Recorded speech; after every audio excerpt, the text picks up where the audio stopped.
إذا شعب يوما أراد الحياة فلا بد أن يستجيب القدر، ولا بد لليل أن ينجلي، ولا بد للقيد أن ينكسر. هذه معادلة، حياة تقدم مجهود تنال. هذه كانت كلمات للشاعر التونسي العملاق أبو قاسم الشابي اللي زاد في 1909 توفى في 1934. هو عاش مدة قصيرة جدا اللي هي 25 سنة، لكن في المدة القصيرة هذه 25 سنة قدم فيها العديد من المؤلفات العلمية الأدبية اللي ما زالت تأثر إلى يومنا هذا. من بين مؤلفاته ديوان أغاني الحياة. في داخل الديوان هذا نلقاو هذه القصيدة اللي هضرنا عليها في الأول. زيد عنده كتاب واحد آخر اللي هو الخيال الشعري عند العرب، وعنده جزء من مذكراته، وعنده العديد من الأبيات الشعرية والعديد من القصائد، وعنده من أبرز القصائد اللي يتحدث فيها هي إلى طغاة العالم. هنا يخاطب طغاة العالم، لكن حنا كي نسمع العنوان إلى طغاة العالم يتبادر إلى ذهننا أنه يوجه خطابه ولا هذه القصيدة ولا أبيات هذه القصيدة إلى حكام العالم ولا قادة العالم ولا صناع القرار بصفة عامة، وانت تجنبوا اللي ممكن ما يغاطبناش حنا، وتجنب الأفراد البسيطة نفسها من هذا الخطاب.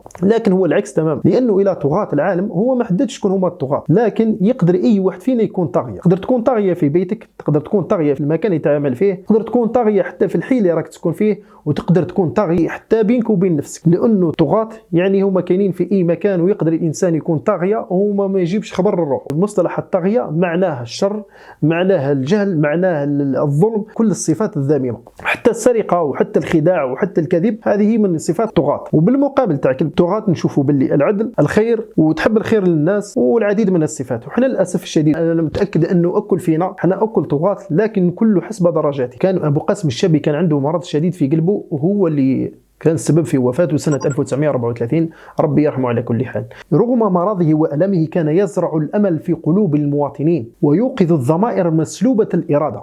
الضمائر المسلوبة الإرادة هذه الكلمة درت تحتها سطر وخم فيها مليح، وشوف شكون هما الشعوب اللي مسلوبة الإرادة.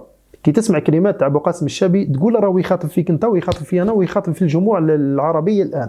وكان كذلك يدعو بنهضه وثوره ضد الجهل والظلم والذل.